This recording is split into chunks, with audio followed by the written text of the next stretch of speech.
Welcome to Inspire Campfire, a podcast where ordinary people tell their stories of extraordinary adventure. These are campfire stories meant to inspire the rest of us to light the fire within, get outside, follow our dreams, and return to tell our own stories. Ready? Let's strike the match.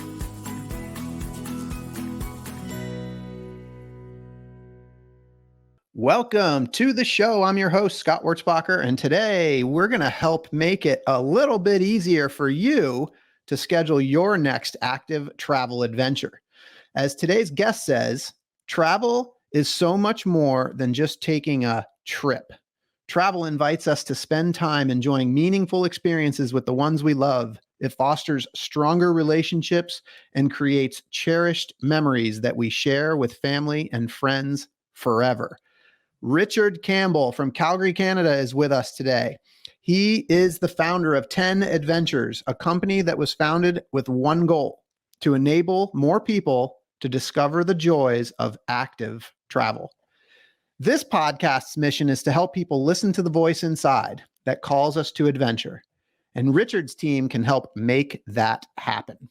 Richard is an alum of both Harvard Business School and London Business School, and he spent a 20-plus year career in business and has worked across 3 continents. After all of that, he chooses to spend his time helping people cross the threshold into adventure. Let's find out why. Richard, welcome to the campfire. Oh, Scott, it's great to be in the podcast. Thanks for the invite. Yeah, I'm so excited about this. I think what you've done is so cool, and I can't wait to bring listeners into it. So let's dive right in. Tell us what 10 Adventures is. Yeah, it's a global adventure travel platform that allows travelers to book custom private adventure vacations for about the cost of joining a group tour. And you mentioned in the intro, travel is just so important for not everyone, but for a lot of people. And so to have these personalized experiences, to go on holiday with the people you love, but to have everything taken care, it's just so valuable. And my best memories are almost all with friends or families in different parts of the world. And so that's what we want to do. We want to help more people have these incredible outdoor experiences, explore the world, and then do it in the way that's right for them with a customizable itinerary and a private group just with them and their loved ones. Yeah, it's awesome. So there's two words that stand out: custom, private. I wonder if you could elaborate on what that means with 10 Adventures. Yeah, so if you think of our lives, we kind of can get everything we want. You know, if you order a pizza, it's not one type for everyone. Everyone likes slightly different pizza, Yeah. toppings. You think of, how we buy clothes, how we buy everything. It's always very customized. But for travel, there's kind of only been 2 ways to book it. You can join a group tour where you can choose what tour you're on, but once on there, you can't choose the other guests. You can't choose how long you stop at different places. You can't customize the itinerary. Or you can do it all yourself where you can kind of customize everything, but it's a ton of work. And at least for me, when I go on holiday, it's often to a new place. I know nothing about that place. So it's almost like the blind leading the blind. I plan a trip and I make so many mistakes. And what we do is we enable people to get a custom private trip. And so behind the scenes, we have local tour operators in 85 countries who live and love the places they work in. They're experts in adventure travel, and they're able to customize a variety of trips for people so they get exactly what they want. So people can select, more days, fewer days. They can say certain things they want to see, or maybe they've been there before. There are certain things they don't want to see. They can even, customize the pricing. If they want to, go all out, they can focus on luxury accommodations, or if they want to conserve cash, they can stay in mountain huts or even in tents sometimes. And so it just gives, the traveler a lot more control and gets them the experience they want, which, again, travel is just so important. We work all year for a couple weeks of vacation, and then to go on a group tour where maybe, there's somebody who is, really disagreeable, or, maybe you're a really strong hiker and the rest of the group's really slow. So you end up just waiting around all the time. It's really easy to ruin a group holiday with strangers. And so when you go with the people you love and you get the itinerary you want, and it just ends up being a wonderful experience. Yeah, I love that. And so actually I was going to save this question for later, but it just kind of plays on what we're talking about. Like how does the process work? Like how does somebody engage with you guys, and what does the process of planning that adventure through 10 Adventures look like? Yeah, so we have thousands of itineraries on our website. So most people will go and browse and find, oh, they want to go to the Dolomites. We'll have 35 or 40 different itineraries in the Dolomites. They can look and find one that's going to be roughly what they want to do. From there, they connect with a travel advisor in our team who's a real person. We don't use AI or chatbots. There's something nice about having humans still. And they say, this is the trip we want to do. We want to start on this day. There's going to be 5 of us, and can we add a rest day in the middle? Or we really want to do go to this one place. Can we add an extension there? And then that's fed back to the team on the ground in Italy, who then works to customize that itinerary, confirm that accommodations are available, all the other services like luggage transfers, airport transfers, meals, if there are excursions each day. They confirm all those for the guest, and then once all that's confirmed, the guest can book it. So from the guest point of view, it's really simple. It's finding a place they want to go, and maybe an idea of an itinerary, and then letting us sort all that out. We do get repeat guests quite often coming back and saying, I just know I want to go to Slovenia, and this is what I want in my experience. And then we work with the team in Slovenia saying, okay, let's craft something from scratch. This is what the guest wants. This is what trips they've done before that they really liked. And then something's created directly from scratch. And so we find as guests make more bookings, they start to gravitate to that model because it's even easier for them. They just know where they want to go, and then they can, in a 5-minute call, a couple days later, get this incredible itinerary, and it just makes travel so much easier. There's none of this hassle of looking around and trying to figure all this stuff out. You have an expert that lives in the place you're going to who can find all these incredible experiences for you and plan your trip for you. Yeah, I think that's so key that you've got people that are local to the areas that guests are going to be visiting. I'm really curious. You said you have thousands of itineraries on your website, and I think I saw that you have a quote on there that y'all at 10 Adventures have helped over 1 million people. Well, so we have two. We have two products, and Yeah, so we started off by just giving guidebook quality route guides for hiking and yeah, cycling and backpacking routes in Canada and in yeah, Montana, and that expanded. We now do it kind of all the way down the mountains from the Yukon all the way down to California, and then also in the UK and parts of Europe. So we help millions of people every year with the yeah. free route guides, and then we help thousands or tens of thousands in terms of booking actual trips. So kind of our model is, you don't always need someone to plan a trip for you. And so if you're just going to go on a camping adventure in Yosemite, you don't always need a guide. You can do a lot of that yourself. And so let's give you all the route guides to the best hikes and backpacks in Yosemite so you can plan those yourself. When you go someone maybe a bit more challenging, maybe you want to go to Nepal or you want to go to Italy where you're dealing with different languages and driving's more difficult, that's when you may want to book a trip. So um, those are kind of the two things we do. We give you the information to do it yourself, and we're there when you want help, a guide or a planned trip for you. We can help that way as well. It's amazing, a little bit for everything. But like, what's so cool? I mean, millions of people with the guides, thousands of people with these planned trips, and this is your baby. This is something that you've developed through your years of business experience. But I'm curious. I mean, there's got to be a pretty awesome founder story here that I'm excited to share with listeners.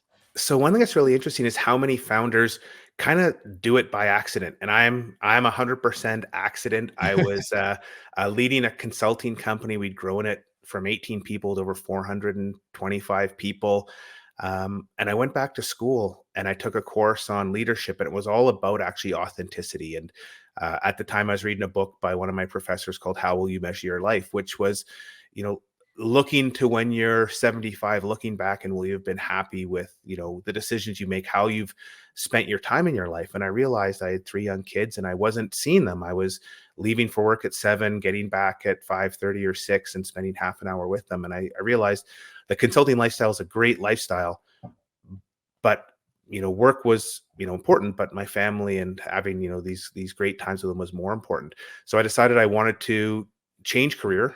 uh, even though I own part of the company, moved back into technology. And so I thought, okay, I haven't been in technology for 10 years. I'm just going to create a website and do something fun. And I started off with, here's my favorite hikes from Jasper, which is a national park in Alberta, Yep.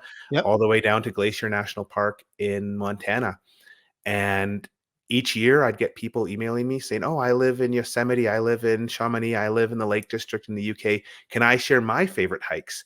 And before I knew it, we had these little, 10 favorite hikes in, I think, 85 or 90 different destinations in the UK, US, and Canada. And then people said, oh, can I share my backpacking routes or my cycling routes? And before I knew it, I had this, this little community of people that like doing hiking routes with good quality information. And then people started emailing saying, hey, can you be our guide? We're going to be in the Amalfi Coast. Can you be our guide? We're going to be in Chamonix. Can you be our guide? We're going to be in Yosemite. And when customers or users ask you to do something, and like there was nothing on our site that said this is what we do, Yeah. but every few days we get an email asking that, and I realized, oh, this is the problem they want to solve. We thought people would just want the free information to do it themselves, but actually some people want the information, but they still want help. They want someone to plan their trip, or they want a guide when they're there. And so in 2019, we built the platform, or MVP as it's called, and launched that in August, just before the pandemic. So, and that was basically, we said, how do we connect our users to great local guides? And I have a network through some of the volunteer roles I do, and just my life traveling. And then some of the team, they've traveled a lot as well. And so we just started to find great local adventure tour operators and just said, hey, can we connect people on 10 Adventures to you? And they were ecstatic, and the guests were ecstatic. And that's how we got to where we are right now, which I never actually kind of think of, oh, wow, we've actually done a lot, but uh, we have, kind of made some really nice progress in what we're trying to do here. It's incredible. There's definitely a chronology to all of this happens, but like you hit a bunch of hot buttons. I feel like I want to go a little bit deeper on. First of all, I'm taking notes here as we're talking, and I just wrote the words by accident. Like this happened by accident. Isn't this like so much of life happens that way? I guess like I just, did it really happen by accident? I wonder if you could go a little bit deeper on the by accident piece. Um, I think it's not by accident. It's something I know quite a lot about. I've traveled all over the world, always under my own power. I've traveled a lot here in Western Canada. I, love spending weekends exploring the mountains. So it wasn't an accident that I did this passion project on it. I think the accident was other people really liked what we were doing, and they offered to help out. And then other people said, hey, can you be our guide? And it's funny. One of, I took a master's in strategy, which is really kind of weird. But what I learned out of that is don't plan too far in advance. And life is so complex. The world is so complex that when you start thinking 10 years out, here's my long-term plan, it gets really messy. And so there's a strategy called the emergent strategy, where you kind of just have a goal and it's kind of fuzzy, but you just be open to new adventures. And it's kind of a good way to travel as well. So in my case with 10 Adventures, people kept saying, hey, can you be our guide? Okay, let's try this. This was never in the plan. I was going to go and find a tech job, but let's roll the dice here and follow this. But it's often when you're traveling, it's like, oh, you meet a local who seems genuine and kind, and you get really good vibes, and they take you to, the local cheesemaker. And it's, you don't know anything about it. It's really authentic, but you kind of go with the flow and you say yes to some things. And you often get these incredible experiences, which is a little bit about 10 Adventures. Like there was never a map or a plan that said, let's build this big global travel company. It was, let's build a passion project to show I still have my tech chops so I can go work at a tech company. And life happens. Okay, so you said let's build a essentially a tech website so that you can demonstrate your tech skills. That's what I just heard, because I was kind of thinking about a question that I wanted to ask you, which is when you created that tech site with the hiking guide, I'm kind of curious what what the voice inside that calls us to adventure was saying to you when you built that website. So we had three kids under 4, and I was going out, my wife and I would each kind of take half days where we just say we need to go and do something. My wife would go and do like a fitness class. I would rush out to the mountains and do a hike. And the problem was I wanted to do hikes I hadn't done before. And a lot of the like I'd go on Google and be like, okay, the first choice would talk about the hike. They'd never tell you if it was dangerous. They'd never tell you where to park. And I just realized like there's just missing information. And so I was actually doing this because I'm like, there must be other people like me who just want to find a safe hike that they can do with good information. And, there's all these blogs about what they were eating or, Yeah. where they went before and afterwards. And I'm like, let's just give like a guidebook. And so how do we help people that just want to get out and be efficient and go on a safe hike and know, is this a scramble? Is this a hike? Is there parking? When do I have to get there? And so the initial goal was like just purely functional. Like, I want this information. I'm going to go do these hikes. Let's just compile this and give people the same information. And maybe that simplicity is why people resonated with it, because there was, not a 10,000 words. It was like, here's 500 words, which Yeah. is everything you need to go and do this safely. So you love hiking, you love the adventure, but you saw this void, and it seems like there must have been some sort of call to serve, to help others. Yeah. I haven't thought of that, but yeah, there probably is some aspect of, well, I guess here in the Canadian Rockies, every year you hear horror stories of people that have to get, helicopter evacuated. They Mm, get in over their head. And yeah, part of it was this is an easy problem to solve. Like, if you just give them the right information and let them know if it's easy or hard and if there's technical difficulties, you can help people not get into a bad situation. I've never thought of this. A really interesting question, but yeah, just trying to help people not have a bad time in the mountains was probably, yeah. I have all this knowledge. Why don't I just solve this problem for other people? It seemed like a fun little project to do, not expecting it to be any more than, here's 50 or 60 of my favorite hikes. Yeah. Any experiences out on the trail, hiking in the mountains that were less than pleasant, that maybe triggered a, I don't want anybody to have to experience that, I'm going to write about this? Yeah, the worst aspect is where you get into a life or death situation. And so there's lots of hikes in any mountainous area that have exposure, and how we Mm. all deal with exposure is different. I did a climbing camp 20 years ago where I realized very quickly I actually hate being in a situation where if I fall, I'm going to die. Some people don't. They like that. They can deal with it. For me, I find that really really tough. I'm with you. And yeah, and so for me, I want to be really really clear. You can die on this. And um, actually, I remember just before I did this, I remember going on Facebook, and someone was talking about, oh, what's the best hike to do for a beginner hiker around Lake Louise? And it might have been Reddit, maybe not Facebook. I think it was Reddit actually. And people are saying, here's a hike. And one guy goes, you got to do Mount Temple. That's like an ideal, hike for, Yeah. for you to do. Mount Temple is, 15 miles, probably 4,000 vertical feet with like hands-on scrambling that you can die from. And I just thought, what the heck is going on here? If this person who asked for an easy hike ends up on Mount Temple, like people die in that every year, like this person is like almost going to kill that person. And I just realized, okay, I would hate to be that person. We've got to find a way to make sure that these people who, don't mind exposure or don't mind climbing, don't put people into a risky situation. Yeah, that's a great answer, and I do love this sort of spirit to serve. And it comes back to like people. Obviously, you were putting out some kind of energy that people were connecting to, because they're sending you emails saying, "Hey, will you be my guide?" That was another thing that I wrote here. Will you be my guide? When you started getting those questions, what came next? I guess part of me is wondering, like, did you actually go off and guide trips, or did this turn into just creating the experiences where you found the guides? Yeah. So when we got all these requests, I initially thought, should I become a guide? Like maybe this can be a totally new career. But I quickly realized that's going to be a ton of training, and then I'll be away all the time. And so at the start, I would just connect these users to different guides or tour companies I knew.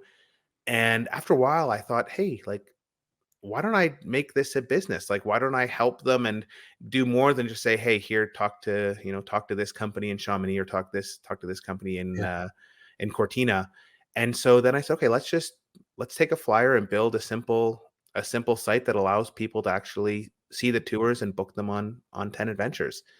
And Yeah, in hindsight, I'm really glad I didn't become a guide because it's a really tough job and you're away a lot. And uh, I love, I love travel, and I feel like if I was always guiding, I might lose that love of travel. Mm. Don't make your job what you love. So this way, I get to be around travel, be around the outdoors, kind of every day. But when I actually go on, an adventure, it's still novel and fun because I can just focus on what's in it for me. Yeah, I mean, and I guess I want to emphasize because there's more to your story and like some of your personal travel experiences, but the thousands of itineraries that you mentioned that are on your website, where did these come from? So these are all the local tour operators that use 10 Adventures. And so these are, in a lot of cases, their most popular trips. It's ones they've crafted based on our demographic, the people that are on 10 Adventures, the types of trips they want to do. And then it's also just trips I've done that I say, oh, we've got to have this trip. I did that and it blew me away. And so, and then, the rest of the team, if there are trips that they want that they've done, sometimes we're like, oh, we have to get this trip on here because it's just so special. And so it's kind of a mishmash. Sometimes, customers call in and like, oh, I really want to do this trip. And we don't know about that trip. We don't have any trips in that country. And so Yeah. then we start working through our network, and it usually takes about 6 months to, find an operator we really like that has a history of delighting English speaking customers. And then, we can say, oh, that trip in Tajikistan, we can now, we can now do it for you. We found this great, family run company that's been doing this for 20 years, and they're experts in that type of trip. That's amazing. So what as a company, what does 10 Adventures look like? So we're a small team. There's about 8 of us, based in Canada. We have, I guess, we have a bunch of freelancers that do hours here and there, but Mhm. kind of the core team is, really focused on how we serve customers, how we market, and then how we, add features to our website. And Cool. then around the world, we have partners in 85 countries, and that's the horsepower that creates all these custom trips. We could say, oh, let's try and create these trips, but we'll never know as much as, someone that spent 40 years living in a place and, Totally. guided tens of thousands of customers. They know what works, and so we rely on them to have all the expert knowledge. Totally. So, obviously we're not gonna be able to get into 1,000 different itineraries, different regions, but I would love to just hear maybe just a kind of a sprinkling of some of the regions that you guys like to plan trips for, or some of the specific trips that are kind of a nice sampling of what y'all do, just for listeners. Yeah, so our most popular locations are in Europe. And Okay. so, kind of, if you go from west to east, Portugal and Spain, we do a ton of Caminos. There's just so many different variants of the Camino that goes to Santiago, whether you go up through Portugal, go different itineraries throughout Spain. There's some that even start in France or as far as way as Germany. So, that's really popular in those two regions. We do a lot of cycling in Spain as well. So there's a big trend in terms of e-biking. So lots of people, they've never done an adventure tour.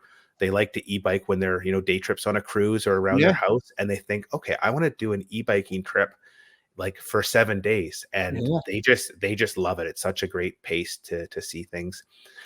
In France, lots of bike tours in the wine region. So, people say, hey, I want to go bike through the vineyards and drink some wine at night and great food. Then also the Alps, the Tour de Mont Blanc is one of our most popular. Going into Italy, again, lots of walking and biking in these great wine regions. The Dolomites would be one of the most popular areas we have there. And then we have a smattering of popular trips kind of throughout the rest of Western Europe. So Europe as a whole is just really attractive, and I think it's attractive because it's really safe. It's got great food, great wine, great things to see, welcoming culture, and it's kind of knowable. Mm. Um, so that's kind of like our bread and butter is, helping people go to Europe. We also help lots of people come to North America, explore the mountain areas of Canada and the U.S.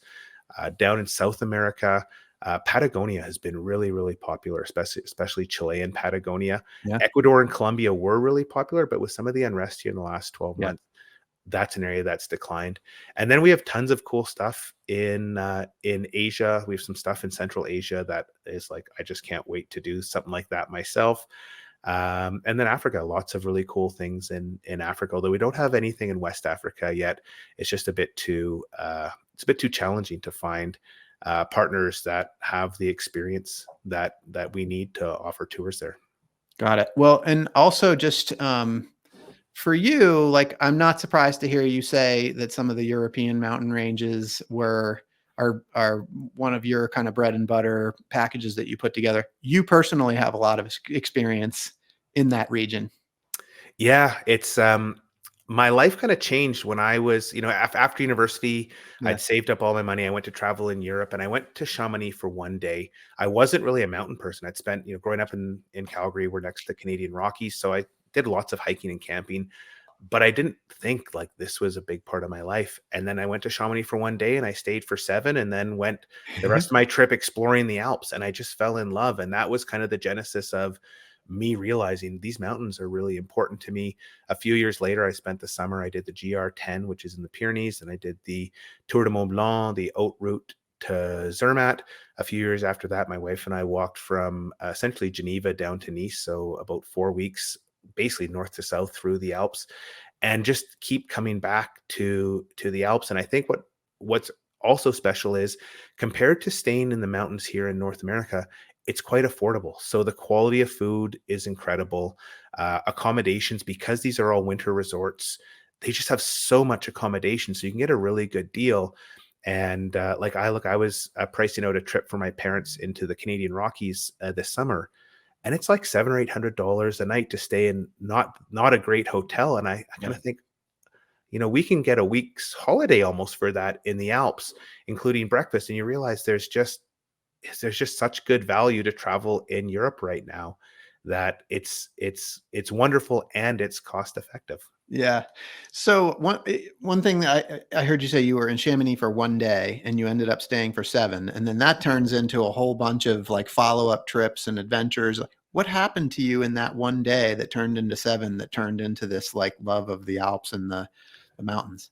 I have I have no idea. I Good just answer. it's I went there, and there's something about being in the mountains. It's also the ocean, but I just, that first day I'm like, oh, I want to spend another day. And I was in a hostel, and oh, where did you guys go? Oh, I want to go see that the next day. And oh, I want to go do this big hike. I'll do that the next day. And I just kept going and kept going until then a massive storm came in. I said, okay, well, I'll come back here another time. The weather is going to be terrible. I can't do anything. But just, yeah, going out all day, being active, and then coming back. And there's a great little kind of main street, and having a nice French meal and a couple beers.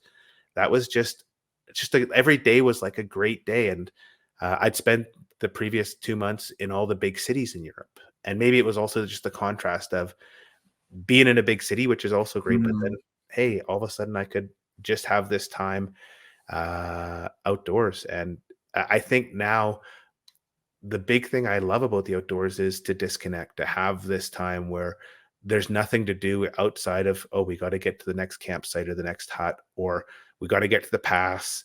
And life becomes really simple. And so maybe after rushing around, seeing all these cathedrals and museums and waiting in lines, being in Chamonix and not having to do that, and just waking up and going for a walk, or getting on a train, or getting on a gondola, life became just so easy because I only had to do one thing, and I could just kind of relax and enjoy the views and get my heart rate up. And, that just creates good feelings as well. it sounds very simple, but also very focused because you know where you're going. Like your point of like, okay, we have to get to this camp. And so it's like, there's a simplicity in the action of getting there, but like your mindset knows exactly what it needs to do.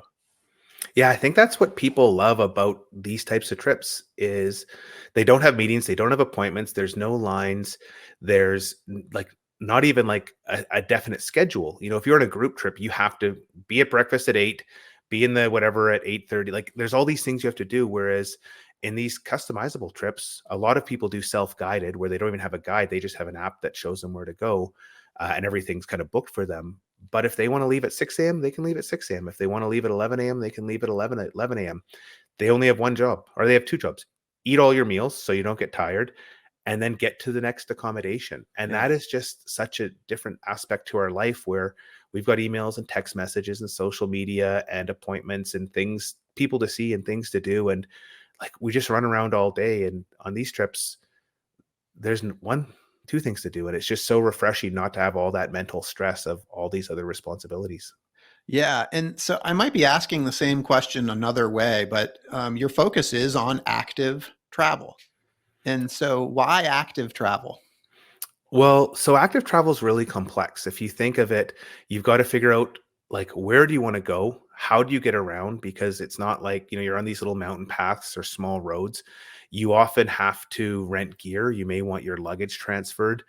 Along the way, it may be challenging to, find where to stay. So a lot of the like truly mountain places, it's not like you can go on booking.com and just find these. A lot of them are, run by word of mouth, or they're, Alpine Club run, or things like, or you're camping and you don't know where to stay. And you're dealing with risk. Anytime you go into the outdoors, there's a chance you could get injured. There could be terrain you're unfamiliar with. And so it's just a really complex problem to solve. And so what drew it to me is I just thought, well, this is something we can just bring expertise and make this really simple by having these local operators that do this already, and you know just solve a really tough problem that hadn't been solved. Like the problem of how do I book a city break? That's a really easy problem because you're basically just booking a hotel and then you can book some day trips. If you want to walk from Geneva to Nice, that's a really complex problem because you have to take a variety of mountain paths. They're switching all the time. You have to get all the reservations at the different huts. You have got to find how to get your luggage there each day. And so that just seemed a really interesting problem for me to solve, and something that I've faced myself firsthand. I know how tough it is to try and arrange that all beforehand. Yeah. No, I appreciate that. One thing that you and I talked about when we spoke before this call was that you all do a lot for families, and you've had some unique experiences in particular with your family in like helping to instill this love of outdoors in kids. So I wonder if you could talk about that a little bit. Yeah. So on my side, two of the goals I wanted was I wanted to give my kids this kind of basic cardiovascular fitness. So there's all these studies about this low and slow zone 2 type exercise, and just like the enormous benefits it gives all of us for our health, to the point that I do 2 or 3 hours of zone 2 every week. Just it's that clear how it's the number one predictor of longevity. And so I didn't get my zone 2 until I was in my mid 20s. And so I really wanted my kids to get this experience of being able to walking long distances, cycling, and just like have that part of their body done. Because if you have it as a kid, you kind of have it for your entire life. The other thing is I want to have the ability of my kids to feel the like the easiness of time outdoors, in terms of it kind of melts all the day-to-day stresses away. And so being a kid, their lives aren't as complex as us as adults, but they deal with lots of stresses. And so I wanted them to understand, oh yeah, when I go into the mountains, that's a way to kind of deal with anxiety or stress, or just feel good, or just kind of disconnect. And so that was the goal. But what I found is just have this time as a family without distractions. And I have 3 kids, so there's always a play date or sports or YouTube or Switch or school or something that's going on that we can kind of never be together as a family without distractions, until we started backpacking and camping. And then we have 2, 3, 4, 5 days where it's just us kind of chatting and getting to know each other. It's just such a valuable moment for us to bond. And so that's kind of my journey to get here. We also go on a lot of family holidays where we go to, remote places, and we kind of experience culture in a really authentic way. And we have these great photos and memories. And if you come around our house, there's all these photos of us as a family smiling in some remote place. And it's a bit like marketing. If you see yourself or you see your family smiling all the time, that's the photos you see. You start to think, oh yeah, I have a great family. I'm really happy Yeah. with my family. And so that's our journey. But we help lots of other families at 10 Adventures who want to do something different. They don't want to go and just wait in lines, because actually city breaks with kids are really, really tough because they hate waiting in line. So like going to Paris with kids and waiting, 2 hours for the Louvre, an hour for your restaurant, an hour to go to the Musée d'Orsay. Like kids hate that. And it actually makes the trip really, really tough. And so going on a family-friendly bike trip, those are really, really popular in Europe. There's lots of trails that are totally bike segregated from cars. So it's actually really doable that, you can take your family and do a bike trip. And that's, kids just love getting on their bike and stopping for gelatos and, staying at a different hotel every night. And then lots of walking. And that's just a way to kind of experience a smaller part of the world you're visiting in a more authentic way. And probably the best walking story is we had a grandfather who was from Greece. He was living in England. His kid, or I think it was his son, lived in England as well, and they had a granddaughter. And even though they're both in England, they didn't live super close together. But he wanted to introduce Greece to his granddaughter. And so he did a walking tour of the island he lived on as a kid growing up for the first 20 or 30 years of life. And it was just him and his granddaughter. And he was showing how he grew up, the places he grew up, demonstrating Greek culture. And it was this incredible moment for him to be able to pass on what's important to him and his history to his granddaughter. But it was this incredible moment for his granddaughter to also connect with kind of who she was, or who her grandparent or grandfather was. Yeah. And it was just like this, a moment there's no other way to do that other than by going slow, having the time to talk every day, having these special moments, a swim in the sea, a great meal in a taverna. And it's just like, that's what we remember for the rest of our lives. That's, these things that are imprinted on us forever. I love, I mean, that's magic. And I really like the walking, the going slow. And I really love your number one goal there, just kind of building the cardio, the fitness, the zone 2 piece. I mean, I think that's so important. And I think, obviously we get our blood pumping, you got endorphins. It's going to make the trip more fun, more memorable. I mean, I think that's amazing. So when we were talking, it sounded like this journey of helping your kids develop a love for the outdoors wasn't just a walk in the park. It sounded like there was maybe some lessons learned. Yeah, so you see these things on social media of parents with newborns in the remote wilds of the Andes or the Rockies. You think, oh, this is easy. We failed 4 years in a row trying to just go camping. The kids would not sleep, and they'd be up till 1 a.m. and then wake up at 4 and be cranky. Yeah. So it's really hard. Like, this is something hard to do. And then the next goal was, okay, how do we take them backpacking? And so getting your kids to walk for 3, 4, 5, 6, 7, 8 hours a day is not easy. And so we learned three tips that worked really well for us. All right. The first is I would just start telling stories. And so we had a series of characters I'd developed, typically kind of zany people that did weird things, or like little spy capers. And I would just talk for, usually until my voice ran out. And the kids just fell in love with these characters and these stories. In fact, I started to record them because the kids wanted to listen to them again and again. Yeah. They liked them that much. And then we realized, oh, hang on, we can also do Harry Potter. So we downloaded all the Harry Potter books. And so when Dad's voice gives out, we throw Harry Potter on the speaker. And the kids just kind of zone out and they don't even know what's going on. And then the last key is we bring those little gummy candies that are full of sugar. Nice. And we keep pumping them, pumping those into the kids. And part of that is, they love getting candy. So it's a nice association. But also with kids, they run out of energy so much quicker than we do as adults. And so we realized, okay, let's stop every 45 minutes. Let's give them, a banana or an apple, a sandwich, and then give them some of these candies. Because I think, the number one reasons that they were fading so quickly was because they just ran out of energy. And like when I get hangry, I'm a bit of a pain to deal with. And like the kids were like, hang on, they're just hungry. Or actually what we found with one of our kids, he just wouldn't drink. And we'd get back to the car and we'd be like, you've had like one sip of water in 6 hours. What's going on? And so just force him to eat and drink really helped. And last year we hit 2 milestones. We did a day with 1,000 meters of elevation gain while backpacking. That's about 3,300 feet. Yeah. And we did a day backpacking of over 20 kilometers, which is about 12 or 13 miles. Yeah. And so with little kids, our youngest was 8 last year. So little kids, getting them to be able to do that without too much complaining, that was kind of real rewarding. And this year we're able to now do just a ton of the best backpacking routes here in the Rockies because our kids can kind of go at the same pace as we do, provided I have a massive backpack with all the gear in it to slow me down.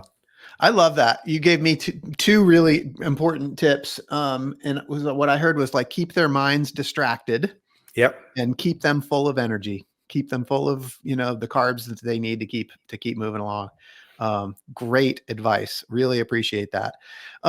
This has been awesome. I love this. One question I need to make sure that I ask, I'm going to be remiss if I don't. The company name is 10 Adventures.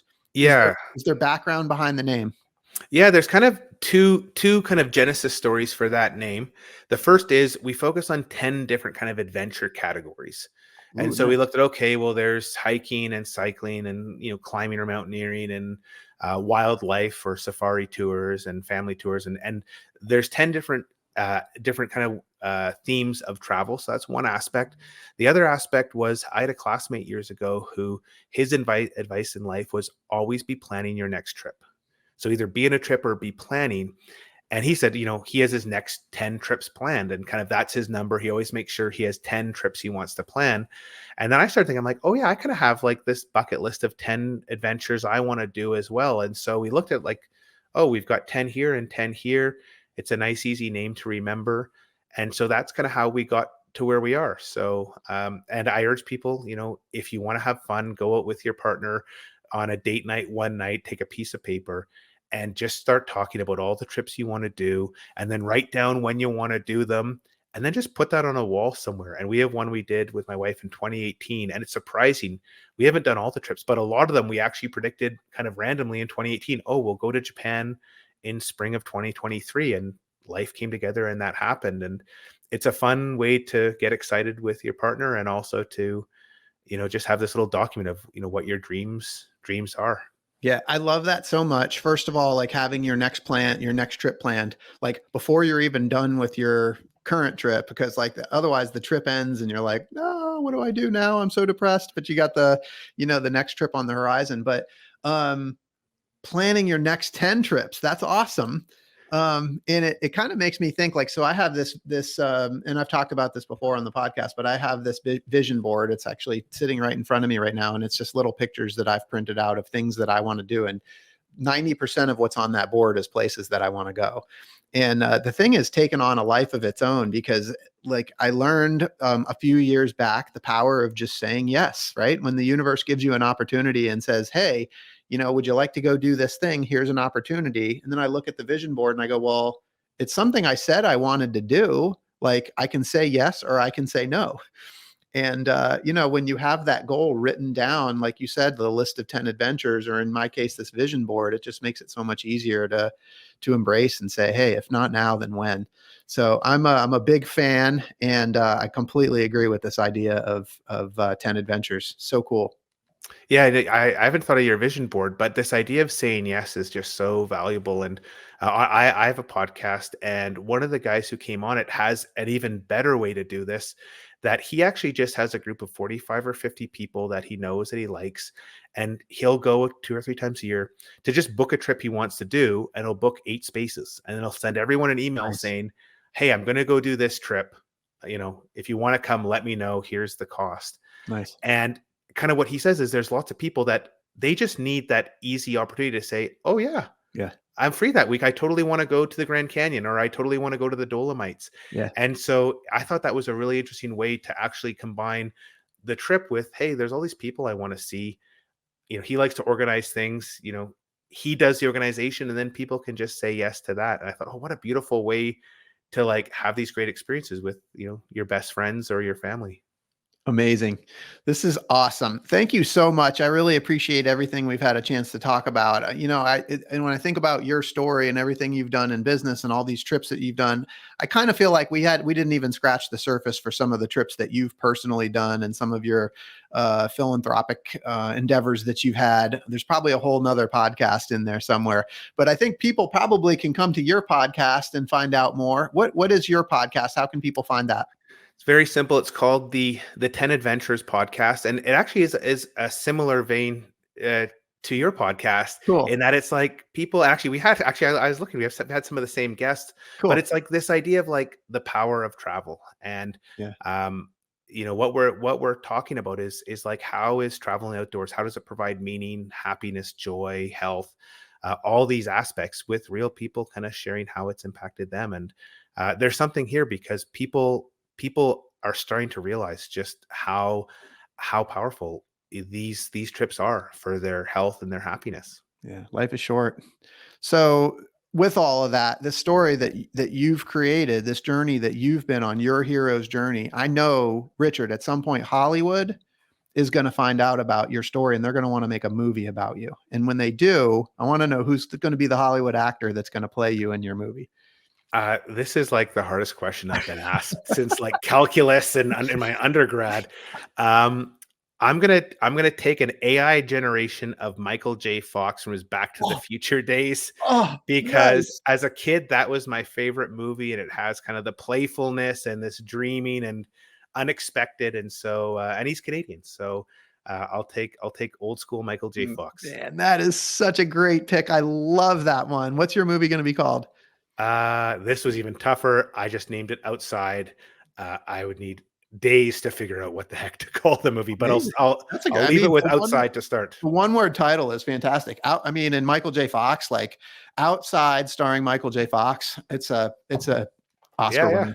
I mean, it's going to be amazing. So cool. So we've got the podcast, 10 Adventures. How else can people find out more about you or 10 Adventures? Yeah, it's 10adventures.com. It's the number 10 adventures with an S.com. So come on the website. I'm also on LinkedIn if people have questions about, starting their own travel business. Happy to share that. I'm the only Richard Campbell that works at 10 Adventures on LinkedIn so far. So come and say hi, and happy to share any of my experiences with people as well there. Nice. Richard, thank you so much for your time today. For those listening, I hope you've been inspired today as much as I have. I hope Richard's story has encouraged you to listen to the voice inside that calls you to adventure, because we want to hear your story next. If you have a story to tell or just need a nudge to create one, please send me an email. We'd also appreciate it if you'd help us spread the word by leaving a review and sharing or tagging Inspire Campfire in your social media. And until next time, I want to encourage you to get outside. Thanks for listening. Richard, thanks so much for being here. Thank you, Scott. It was great.